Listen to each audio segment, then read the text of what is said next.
마드리드에서 남쪽 안달루시아로 향하는 길. 계절이 봄이 아니라 벌써 초여름에 가깝습니다.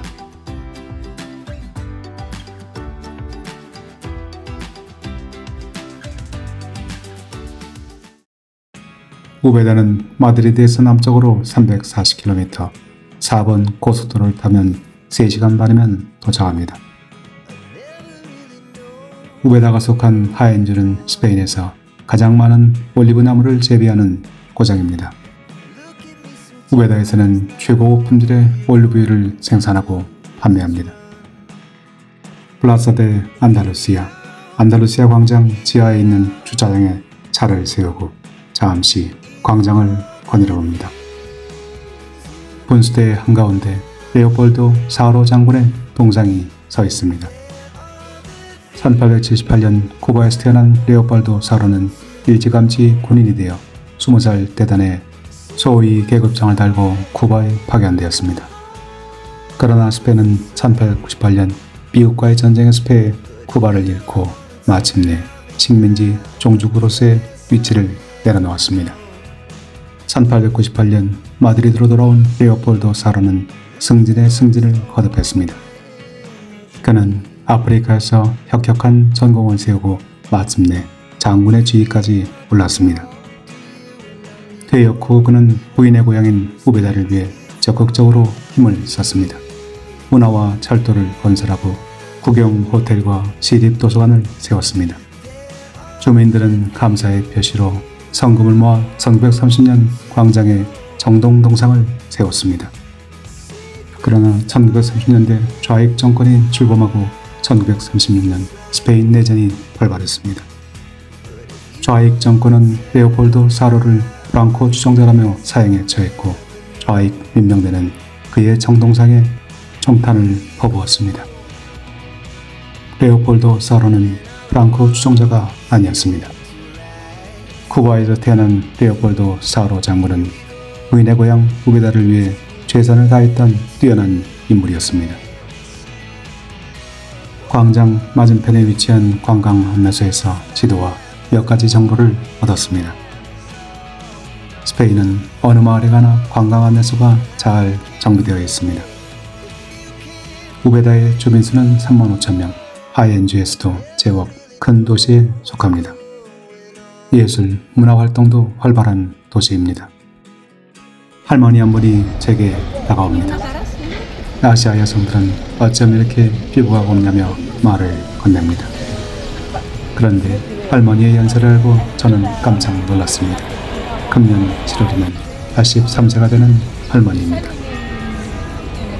호기심을 갖고 있다는 것, 이방인을 보고 서슴없이 말을 건넬 수 있는 용기, 할머니의 젊음의 비결입니다. 할머니는 제가 마드리드에서 왔다고 하자 자신의 아들도 마드리드에 산다면서 더욱 호감을 표시합니다. 제가 할머니께 이 연세에 어쩜 이렇게 젊고 피부가 고운지 물어보았습니다. 할머니는 평소에는 니베아 크림을 바르고 해가 셀 때는 선크림을 바른다고 설명합니다. 저도 니베아 크림과 선크림 애용자라고 설명하면서 서로 박장대소를 터뜨렸습니다. 할머니는 이방인과의 대화에 신이 났습니다. 자신은 이곳에 살지만 여기에서 멀지 않은 바닷가 마을 알리칸테에 자신의 별장이 있다며 주소를 알려줍니다. 서로 이름도 알기 전에 벌써 친구가 되고 다음 만남을 기약합니다. 83세의 에우헤니아, 참으로 정정하고 건강한 할머니입니다. 우베다에서 또 이렇게 우연히 인연을 쌓아갑니다.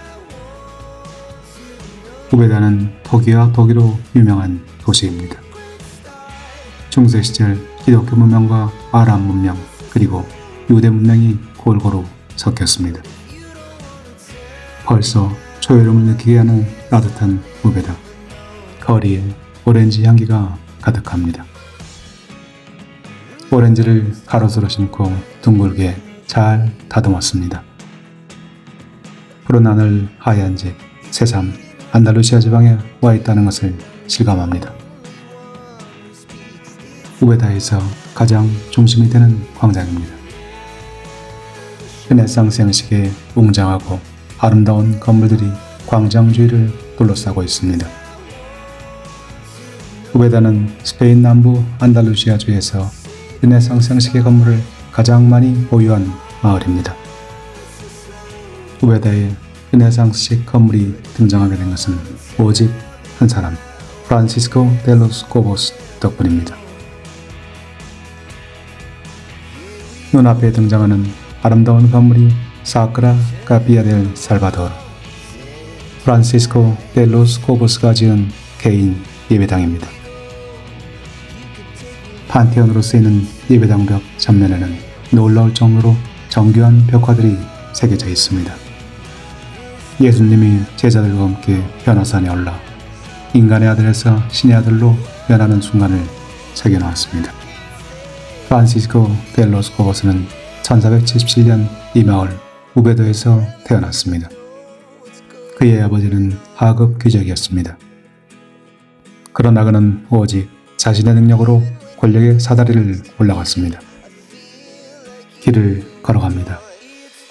알폰소 공과라 가문은 1846년부터 근 180년간 6대에 걸쳐 도자기를 구워온 명가입니다. 우베다는 도자기와 유리 세공, 철물 세공으로 유명한 장인 마을입니다.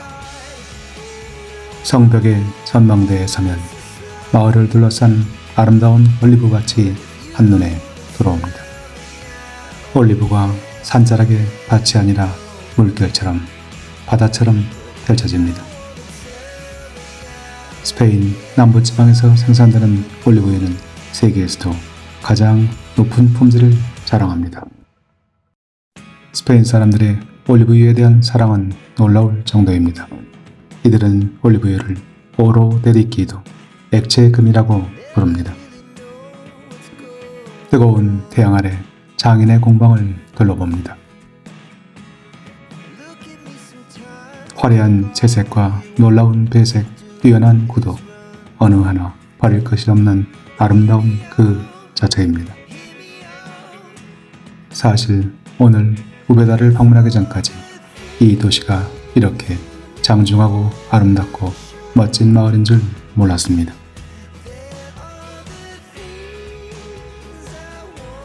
나무에 오렌지 열매가 가득 달렸습니다. 중세시절 우베다는 철물 가공과 유리 세공 그리고 도기 제작으로 엄청난 부를 쌓았습니다. 그리고 16세기 들어 프란시스코 데 로스 코보스의 등장으로 마을은 또 한 번 비약의 기회를 맞이했습니다. 그는 16세기 초 스페인 국왕 카를로스 1세의 비서실장이 되었습니다. 1인 지하 만인 지상에 엄청난 권세를 지닌 자리였습니다. 더구나 스페인 국왕 카를로스 1세는 당시 신성 로마 제국의 황제를 겸하고 있었습니다. 프란시스코는 국왕이 가는 곳이면 어디에나 함께 있었습니다. 1522년 그는 국왕을 수행해서 처음으로 이탈리아 여행을 떠났습니다. 이곳에서 그는 르네상스 운동을 목격했습니다. 스페인은 1492년 이베리아 반도를 통일하고 그의 콜럼버스가 신대륙에 닻을 내렸습니다. 1492년과 1522년 불과 30년의 세월이 흘렀습니다. 스페인에는 아직 이탈리아의 르네상스가 도입되지 않았습니다. 프란시스코 데 로스 코보스는 르네상스 운동에 깊은 감명을 받았습니다. 그는 유명한 화가 티치아노도 만나 친분을 나누었습니다. 티치아노는 그의 주선으로 카를 5세 신성 로마 제국 황제의 초상화를 그려주었습니다. 이탈리아에서 돌아온 그는 우베다에 예배당을 짓고 자신의 대저택을 지었습니다. 르네상스 형식의 아름다운 건물들입니다. 이들을 필두로 수많은 르네상스식 건물들이 지어졌습니다. 이 공로를 인정받아 유네스코는 2003년 우베다를 유네스코 세계문화유산으로 등재했습니다. 프란시스코 데 로스 코보스는 국왕의 오른팔로 불리는 인물이었습니다. 사람들은 그를 엘 세사르, 로마의 시자라고 불렀습니다. 국왕은 그의 충고에 따라 국정을 운영했습니다. 더구나 프란시스코 델 로스 코보스는 결코 스캔들이나 낙마하는 법 없이 죽는 순간까지 왕의 곁에서 충성을 다했습니다. 그는 1547년 70세의 나이로 세상을 떠났습니다. 그리고 자신이 지은 거룩하고 장중한 예배당에 묻혔습니다. 하급 귀족 출신이었지만 자신의 능력으로 몸을 일으켜 권력의 최의 정점까지 도달했던 인물입니다. 하급 귀족, 그의 아버지의 주인은 돈키호테와 같은 이달고였습니다. 국왕의 비서실장인 프란시스코 델 로스 코보스, 그는 권력과 부와 명예를 모두 얻었습니다. 그러나 그는 평생 하급 귀족 출신이라는 열등감에서 벗어나지 못했습니다. 그래서 그는 그의 부인을 귀족 가문에서 선택했습니다. 그의 나이 34살, 부인은 14살, 가문은 높았지만 돈은 없는 집안이었습니다. 그는 부인의 얼굴을 결혼식 당일에야 비로소 보았습니다. 20살 나이 차이. 그래도 두 사람은 아들과 딸을 낳고 행복한 생활을 보냈습니다. 그리고 마침내 그는 평생의 소원이었던 고급 귀족이 되었습니다. 부인을 사랑한 나머지 부인의 고향을 위해 아낌없이 돈과 정열을 쏟아부었던 레오폴도 사우로 장군, 그리고 하급 귀족 출신이었지만 절대 군주의 비서실장이 되어 아름답고 위대한 건축물을 세운 프란시스코 델 로스 코보스. 두 사람의 뛰어난 인물이 인구 3만 5천 명의 작은 마을 우에다를 유네스코 세계 문화유산으로 만들었습니다. 성공한 기업인, 성공한 정치인들이 돈과 명예에 굴복하지 않고 자신의 나라, 자신의 마을을 위해 아낌없이 투자하는 그런 모습을 보고 싶습니다.